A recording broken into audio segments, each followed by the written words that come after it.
Terima kasih masih tetap bersama kami. Pemirsa, dengan turunnya status PPKM level 3 menjadi level 2, kawasan Taman Impian Jaya Ancol di akhir pekan kembali dipadati wisatawan. Kawasan Taman Impian Jaya Ancol kembali ramai diserbu para wisatawan, terutama pada hari libur Sabtu dan Minggu. Hal ini dibuktikan dengan ramainya kendaraan yang mengantri di depan pintu masuk Ancol. Terkait dengan turunnya status PPKM level 3 menjadi level 2, kini anak usia di bawah 12 tahun sudah kembali diizinkan untuk berkunjung ke kawasan Ancol dengan syarat orang tua wajib sudah divaksin minimal dosis pertama.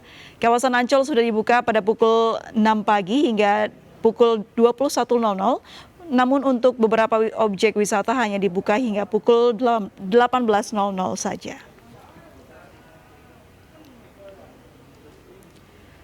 Ya, pemirsa, kawasan Taman Impian Jaya Ancol kembali dipadati wisatawan seiring turunnya status PPKM level 3 menjadi level 2. Dan sudah terhubung dengan Yosefina Damaris di kawasan Ancol, Jakarta Utara. Yosefina, bagaimana pantauan wisatawan di sana? Apakah tertib dengan protokol kesehatan? Iya, Aja dan April, sore ini kawasan Ancol bisa dikatakan cukup ramai karena memang yang pasti ada peningkatan jumlah pengunjung, mengingat minggu ini adalah akhir pekan pertama kawasan Ancol sudah dibuka dan diizinkan untuk dikunjungi oleh anak-anak di bawah usia 12 tahun. Sebenarnya sudah dari Rabu kemarin pada saat libur nasional, anak-anak sudah diizinkan untuk memasuki ataupun mengunjungi kawasan Ancol. Kalau kita lihat lewat aplikasi Peduli Lindungi pada pukul 3 sore tadi ada sebanyak 8.800 pengunjung yang berada di kawasan Ancol, tapi walaupun ribuan, angka ini sebenarnya masih jauh di bawah 25% dari kapasitas normal yang dibolehkan begitu, atau setara dengan 30.000 pengunjung yang maksimal yang boleh berada di kawasan Ancol. Kami lihat juga bahwa di kawasan Ancol sore ini kebanyakan pengunjung adalah keluarga, orang tua yang membawa serta anak-anak mereka untuk berekreasi di kawasan Ancol. Terkait anak-anak di bawah usia 12 tahun yang boleh mengunjungi Ancol, memang ada berbagai persyaratan. Beberapa di antaranya anak-anak ini harus tetap dalam pendampingan ataupun pengawasan orang tua. Kemudian orang tua ini harus sudah divaksin COVID-19 setidaknya dosis pertama. Dan untuk area pantai memang menjadi salah satu unit rekreasi yang favorit untuk di Ancol karena cukup banyak aktivitas yang bisa dilakukan di sini. Kami lihat ada yang bermain pasir, kemudian juga bermain layang-layang, bisa menyewa sepeda, bisa juga sewa perahu begitu, atau juga ada yang piknik sambil menyantap kuliner di pinggir pantai. Tapi yang tidak diperbolehkan adalah berenang. Jadi dari manajemen Ancol ini masih belum mengizinkan pengunjungnya untuk berenang di area pantai sendiri. Tidak hanya pantai sebenarnya, beberapa unit rekreasi lain di Ancol juga sudah dibuka dan juga sudah diizinkan untuk dikunjungi oleh anak-anak di bawah usia 12 tahun. Ada Eco Park, kemudian juga Pasar Seni, Dunia Fantasi, SeaWorld, ada Gelanggang Samudra. Tapi kalau untuk unit rekreasi itu beroperasi pada pukul 10 hingga pukul 6 sore. Sementara kalau area terbuka seperti pantai, Eco Park dan juga Pasar Seni ini sudah dibuka mulai pukul 6 pagi hingga pukul 9 malam. Yang perlu diingatkan begitu, sekalipun ini adalah ruang terbuka, tapi perlu adanya kesadaran dari pengunjung untuk mematuhi protokol kesehatan seperti mengenakan masker, menjaga jarak, mencuci tangan ataupun menggunakan hand sanitizer, karena ini juga yang diterapkan oleh manajemen Ancol begitu. Ada pengamanan penjagaan internal bekerjasama dengan Pol PP, polisi dan juga TNI untuk memastikan dan juga tidak segan-segan memberikan teguran untuk pengunjung yang tidak mentaati protokol kesehatan. April dan Ajat. Yosi, karena luasnya area wisata di Ancol, bagaimana penerapan atau pengawasan yang dilakukan untuk bisa mengedepankan protokol kesehatan di sana, khususnya bagi anak-anak? Iya, tadi sudah saya sampaikan bahwa ada pengawasan dari tidak hanya dari internal Ancol, tapi juga dari Pol PP, kemudian TNI Polri yang melakukan patroli di kawasan Ancol ini, memberikan sosialisasi dan juga mengingatkan untuk pengunjung tetap taat mematuhi protokol kesehatan. Sementara itu dari pihak Ancol juga sudah menerapkan ganjil genap untuk kendaraan roda 4 pengunjung yang akan mengunjungi kawasan Ancol ini. Jadi ganjil genap ini diberlakukan pada hari Jumat Jumat, Sabtu, dan Minggu mulai pukul 12 siang hingga pukul 6 sore. Kemudian untuk akhir pekan ini contohnya tadi kami lihat bahwa pada saat memasuki Ancol, masuk pintu utama, seharusnya biasanya kendaraan ini diarahkan untuk lewat kanan. Tapi hari ini tadi harus belok ke kiri dulu, kemudian melewati pantai yang ada di bagian barat. Tujuannya agar pengunjung ini juga bisa memanfaatkan area pantai di bagian barat. Jadi konsentrasi pengunjung tidak hanya difokuskan di pantai bagian timur yang memang masih menjadi daya tarik utama di kawasan Ancol ini. April. Baik, terima kasih Yosefina Damaris melaporkan langsung dari kawasan Ancol, Jakarta Utara. Yosefina, selamat bertugas kembali. Pemirsa, Taman Marga Satwa Ragunan Jakarta kembali dibuka menerima pengunjung mulai hari Sabtu. Anda yang ingin berwisata ke Ragunan harus mengetahui aturan yang diberlakukan. Di antaranya berKTP DKI Jakarta, mendaftar secara online, dan mengikuti aturan plat nomor ganjil genap.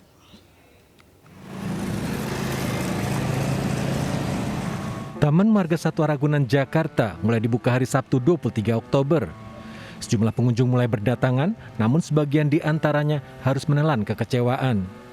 Kepolisian Satuan Lalu Lintas Polres Metro Jakarta Selatan dan Sudin Perhubungan Jakarta Selatan menerapkan aturan ganjil genap bagi kendaraan yang hendak memasuki kawasan Taman Marga Satwa Ragunan. Kendaraan dengan plat nomor genap diminta untuk putar balik di tanggal ganjil. Sebagian warga mengaku belum mengetahui penerapan aturan ganjil genap ini. Kebijakan itu. Oh, kalau Ragunan nggak tahu, kalau di Jakarta itu ganjil genap itu ada, tapi kalau weekend nggak ada. Makanya tuh Oh, berarti nggak tahu Ibu ya kalau weekend. Ibu mau ke Ragunan ya?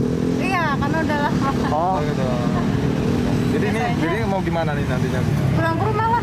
Jadi nggak bakal lagi. Enggak lah, paling pesen online aku juga baru tahu. Oh ya. Pemberlakuan aturan ganjil genap ini dilakukan mulai jam buka tempat wisata hingga jam tutup. Aturan ini diterapkan untuk mencegah kerumunan pengunjung. Selain daripada mereka membeli tiket secara online, yang kedua sesuai dengan kendaraan yang digunakan pada saat hari itu. Kalau hari itu ganjil, ya ngikuti ganjil. Kalau genap, ya genap. Namun bukan hanya itu aturan yang diterapkan Taman Marga Satwa Ragunan. Anak-anak usia di bawah 12 tahun diperbolehkan masuk dengan syarat didampingi orang tua yang sudah menerima vaksinasi minimal dosis pertama. Calon pengunjung juga diwajibkan mengisi form pendaftaran online di tautan yang ada di akun media sosial Instagram @ragunanzoo. Ketentuannya yang pertama memang harus berKTP DKI Jakarta, kemudian sudah divaksin dengan nanti akan dilakukan scan barcode di dalam areal. Terus mereka akan dilakukan cek suhu tubuh. Jangan lupa juga kendaraan itu harus disesuaikan. Ganjil genapnya akan diberlakukan dari pagi ya. Selama operasional, Satgas COVID-19 juga melakukan patroli di dalam tempat wisata memastikan pengunjung mematuhi protokol kesehatan. Pengelola membatasi jumlah pengunjung 25% atau setara dengan 15.000 pengunjung setiap hari. Jam operasional dibatasi, buka pukul 7 pagi hingga pukul 14.30 siang. Dari Jakarta, Tim Liputan iNews melaporkan. Pemirsa, aktivitas masyarakat sudah dilonggarkan, tidak hanya orang dewasa, anak-anak juga sudah diperbolehkan untuk bepergian dan main di lokasi wisata. Lalu bagaimana agar kondisi tetap terjaga ya, tren rendah penyebaran kasus COVID-19? Sudah bersama kami Profesor Chandra Yoga Aditama, Direktur Pasca Sarjana Universitas Yarsi yang juga merupakan guru besar FKUI. Selamat sore, Prof. Selamat sore. Suaranya agak kecil ya? Baik, Prof, sekarang sudah besar suaranya? Ya, lumayan. Baik, Anda melihat implementasi dari pelonggaran masa PPKM yang diturunkan ini seperti apa? Apakah kita patut menunjukkan bahwa ini satu hal yang baik atau berbahayakah? Saya ada 3 hal. Nomor 1, tentu saja kita bersyukur karena kasus sudah melandai. Situasi sudah jauh lebih baik sekarang dibandingkan beberapa waktu yang lalu. Itu nomor 1. Nomor 2, dengan situasi yang sudah jauh lebih membaik, maka tentu saja wajar kalau ada berbagai jenis pelonggaran untuk supaya sosial ekonomi tetap berjalan.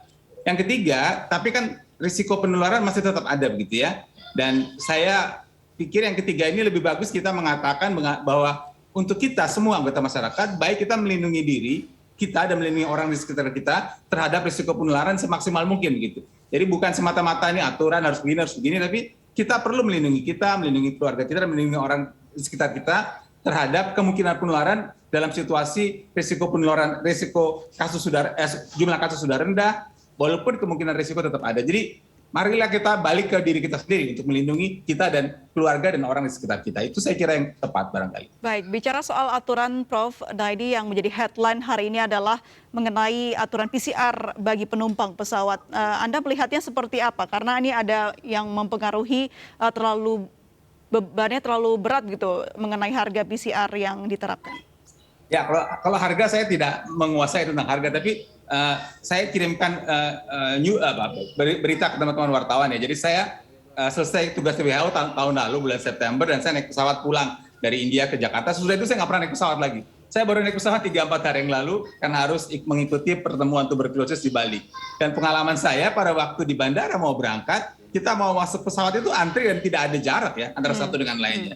Di dalam pesawat tentu saja pesawatnya penuh, tidak ada kursi yang kosong, dan dibagikan makanan, dan makanannya dibilang kalau bisa dibawa pulang saja gitu ya. Tapi pada waktu saya berangkat dan saya pulang, sebelah saya dua-duanya makan, begitu, makanannya dibuka. Dan pada waktu mendarat di bandara tujuan, baik di Bali maupun di Jakarta, itu juga ada antrian panjang untuk memeriksa elektronik health outcome. Jadi menurut saya resiko tetap ada ya, karena kerumunan orang tetap ada dan jaraknya dekat sekali. Memang pada waktu saya masuk di hotel, hotelnya sangat menjaga jarak, aturannya sangat ketat di hotel, di tempat makan dan sebagainya, itu tidak ada masalah. Tapi waktu di perjalanan, baik di bandara maupun di pesawat maupun di bandara tujuan, memang kemungkinan penularan itu masih tetap ada. Karena itu demi keamanan, kalau saya sih memang bagus kalau bisa dilakukan pemeriksaan PCR, karena kita tahu bagaimanapun PCR ini adalah gold standar. Pemeriksaan antigen itu kan dibandingkan terhadap PCR. Jadi kalau kita bisa menjaga keamanan yang lebih maksimal, balik lagi bukan soal aturan, menjaga keamanan yang lebih maksimal untuk kita, untuk orang di sekitar kita, maka tentu PCR menjadi aturan yang paling ideal untuk keamanan itu lebih terjaga. Baik, Prof. Tapi bicara juga tentang wajib tes PCR untuk penumpang pesawat, ini juga dikaitkan dengan bagaimana dengan syarat vaksin, kan harusnya juga ini bisa menjadi bahan pertimbangan dalam pengambilan kebijakan. Kalau dari sisi kebijakannya sendiri, patutkah kita juga untuk mempertimbangkan, kan kemarin sempat mendorong ya, divaksin, setelah divaksin tetap PCR begitu? Seperti kita ketahui, vaksin ini kan pertama kali ditemukan pada bulan Desember, pertama kali disuntikan pada manusia pada bulan Desember 2020. Dengan efikasi yang berkisar antara katakanlah 60-90% gitu ya. Kemudian sesudah itu kita pada waktu vaksin itu dibuat belum ada cerita varian baru, alfa, beta, gamma, delta, belum ada. Dalam perjalanan maka timbul berbagai varian baru sehingga efikasi vaksin itu turun memang dari, katakanlah saya ambil contoh yang ekstrem saja, Pfizer yang tadinya 90% turun menjadi 80%. Memang angkanya masih cukup tinggi dan sudah terbukti bahwa vaksin ini bisa mencegah terjadinya COVID yang berat, mencegah terjadinya orang masuk rumah sakit dan menurunkan kemungkinan kematian. Tetapi untuk menurunkan kemungkinan penularan itu yang kemudian orang tidak begitu yakin lagi dengan hasilnya. Jadi kita perlu divaksin untuk melindungi diri kita sendiri supaya sakitnya tidak berat. Kalau toh sakit tidak berat dan tidak menjadi masuk rumah sakit, tidak harus ke ICU, tidak harus sampai meninggal, itu perlu. Tapi untuk mencegah penularan, saya kira kita masih perlu effort lain yang secara maksimal. Karena itulah walaupun sudah divaksin, tetap dianjurkan 3M secara maksimal saat ini sampai situasi lebih terkendali lagi nanti di masa yang akan datang. Iya, dan dikatakan memang PCR adalah langkah yang sangat efektif dan bisa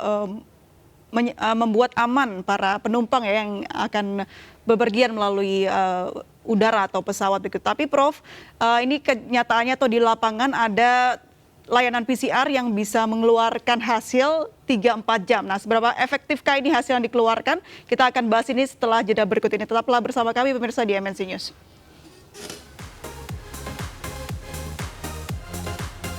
Kira